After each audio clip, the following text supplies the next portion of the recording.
안녕하세요. 자기 전 책 읽어주는 시간입니다. 오늘 읽어드릴 책은 관계의 피곤함이 단번에 사라지는 반응하지 않는 연습 실천편입니다.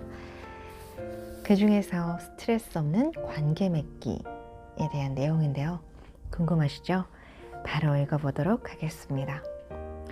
문득 불평하고 싶어지는 때가 있습니다. 불평이나 불만이 쌓였을 때, 아무래도 납득이 가지 않는 상황만 거듭될 때 누군가에게 속마음을 털어놓고 싶어집니다. 이런 때는 마음을 어떻게 사용하는 것이 현명한 것일까요? 여기에 실천이 나옵니다. 실천의 방법이 나옵니다. 침묵의 시간을 정해둔다. 불교를 한마디로 단순하게 말하자면 불평을 해서는 안 된다일 것입니다. 뒷담화나 비판은 올바른 언어가 아니다라는 것이 불교의 전통적인 가르침이기 때문입니다. 분명 그것은 사실입니다. 하지만 조금 더 엄밀하게 왜 비판적인 말을 해서는 안 되는지 생각해보면 마음 청소를 방해하기 때문입니다. 즉, 불평하는 말을 함으로써 자신의 분노나 만 같은 번뇌가 늘어나기 때문이죠. 그렇기에 말을 하지 않고 오히려 침묵을 지키는 것이 바람직할 때가 많습니다. 말에 의해서 알아차림이 방해를 받고 자기 이해가 방해를 받는 경우가 많은 것도 그 이유입니다. 그렇기에 미얀마 등지의 명상 도장에서는 침묵이 첫 번째 법칙입니다.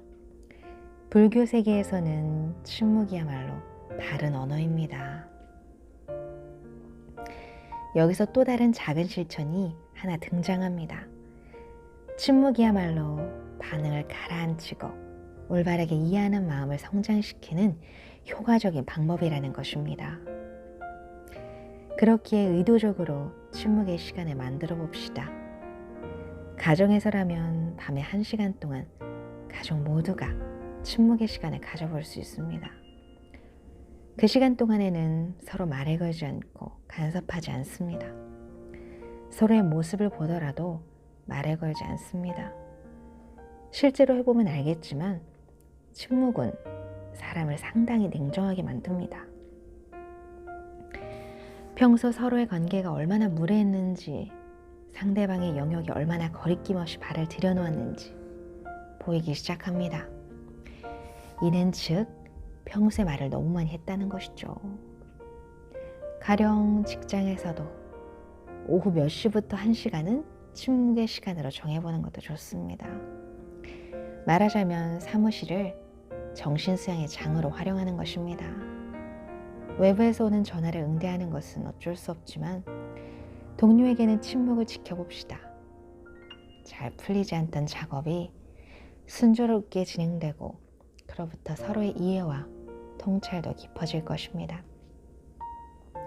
침묵은 놀라울 정도로 마음을 성장시킵니다. 또한 상대방에 대한 존중이나 올바른 이해에 대한 안목을 키우는 데도 적합한 실천이 되줄 것입니다. 꼭 실천해 보세요. 그리고 그 다음 실천사항으로 이러한 내용이 나옵니다. 불평을 쏟아도 좋을 올바른 상대를 찾는다.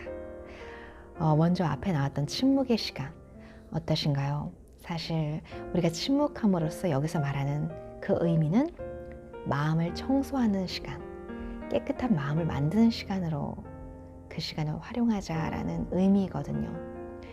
내가 한마디 함으로써, 불평하는 말 한마디 함으로써 사실 내 마음의 고통을 더 일으킬 수 있기 때문에 그런 침묵의 시간이 필요하다는 것을 여기서 얘기해 주고 있어요. 그럼 그 다음에 나온 실천상을 계속해서 읽어볼게요. 불평을 쏟아도 좋을 올바른 상대를 찾는다. 아무리 그래도 계속 침묵을 지킬 수 없는 노릇이고 불평과 불만이 쌓였는데 침묵하라고만 한다면 마음이 질식하고 맙니다. 불평을 하고 싶을 만큼 울분이 쌓였을 때 어떻게 하면 좋을까요? 쏟아내면 된다가 답입니다. 단 조건이 있습니다. 불평을 해서 분노가 증폭된다면 침묵을 지키는 것이 옳다. 불평을 해서 분노가 깨끗하게 해소된다면 불평을 하는 것도 옳다. 여기서는 분노가 해소되는가가 포인트입니다. 모두들 종종 마음이 잘 맞는 친구에게 직장에서 있었던 일이나 가족에 대한 불만을 털어놓지 않나요? 그때 내가 옳다는 것을 증명하자라는 것이 동기라면 말을 하면 할수록 내가 분명히 옳은데 왜 저 녀석은 이해하려 하지 않을까? 정말 너무하다고 생각하지 않아? 하고 분노가 증폭됩니다. 또한 자신의 말에 한층 더 반응하여 말하다 보니까 더 열받아 하는 경우도 있습니다. 이런 것들이 잘못된 불평 털어놓기인 것이죠. 그래서 여기는 이렇게 나옵니다. 들어주는 상대가 정답. 불평은 화를 해소할 수 있는 방식으로 털어놓는 것이 철칙입니다. 즉, 상대방이 이해해 주는 것이 조건이죠. 그래서 마음이 맞는 친구에게 불평을 하면 상대방은 웃거나 동의하면서 그저 이야기를 들어줄 것입니다. 그것만으로도 상쾌해집니다. 이해해주는 사람에게는 불평을 해도 괜찮습니다. 반대로 내가 불평했을 때 이에 이외의 다른 반응을 보이는 사람은 피해야 합니다. 예를 들면 그 부분은 고치면 되지 않아? 라고 쓸데없는 설교를 하거나 너도 고생이네. 그래도 괜찮아. 사람은 그렇게 성장하는 거래. 라며 윗사람처럼 굴면서 엇나간 격려를 하는 상대에게는 차라리 말하지 않는 편이 낫다고 생각합니다. 그러니 이해해주는 상대인지 아닌지 먼저 선별해야 합니다. 여러분은 어떠신가요? 사실 내 이야기를 정말 전적으로 들어주고 공감해줄 사람, 그러한 상대, 어떤 사람이라고 생각하세요? 결혼하신 분들은 서로의 배우자가 될 수도 있겠고, 아직 미혼이신 분들은 정말 절친한 친구일 수도 있겠고요. 정말 중요한 것은 내 스스로가 안전하다고 생각하는 상대에게 그런 솔직한 속내를 털어놓는 것이 좋겠죠. 네, 그래서 여기 그 다음으로 나온 실천사항이 바로 이어집니다. 상대에게 이해받는 것에 집착하지 않는다. 사람과 사람의 관계는 이해받고 이해하는 것이 기본입니다. 감정적으로 대립했을 때 상대방에게 내가 옳다는 것을 인정받으려 해도 잘 되지 않습니다. 그것은 자신의 인정 욕구, 즉 만에서 기만한 반응이기 때문입니다. 그런 생각을 갖고 아무리 불만이나 자신의 주장을 내세워도 그것을 받아줄 사람은 거의 없습니다.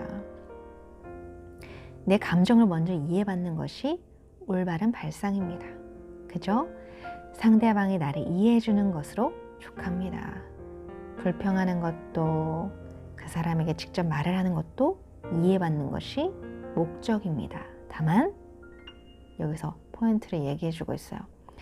이때 지나치게 이해받는 것에 집착하게 되면 오히려 아무것도 말할 수 없게 되고 전할 수 없는 불만이나 외로움을 끌어안게 됩니다. 가장 좋은 것은 이해해주면 감사한 일이고 그렇지 않더라도 그것은 상대방의 영역이다라고 결론 짓는 것입니다. 상대방을 존중하는 것이죠. 사람과 사람이 얽히면 감정이 생깁니다. 이렇게 감정이 생기면 먼저 자신의 감정을 스스로 잘 이해했을 때 원상태로 돌아갈 수 있습니다. 또 하나 재미있는 것이라면 누군가가 그 감정을 이해해줬을 때에도 원상태로 돌아갈 수 있습니다. 상대방의 감정을 이해하려는 노력 또는 자신의 감정을 이해받으려는 노력이 바로 인간관계의 기본입니다. 서로 감정을 이해하려 노력하는 것이 인간관계의 철칙이라고 할 수 있죠. 맞아요. 우리가 이해받으려고, 사실은 우리의 공감받으려고 안전한 상대에게 우리의 마음 속내를 털어놓게 되죠. 전적으로 동의해야 된다라는 것에 집착하지 않는다라는 사실. 그것이어야만 된다. 그러니까 그 사람이 공감해주고 들어주는 것에 그냥 의의를 둔다 라고 생각하면 조금 더 가뿐하게 털어놓을 수 있지 않을까, 그런 생각이 들었습니다. 오늘은 여기까지예요. 인간관계에서 스트레스 없는 관계 맺기, 조금은 도움이 되셨을까요? 오늘도 함께 해주셔서 감사합니다. 다음에 또 다시 찾아올게요. 좋은 밤 되세요.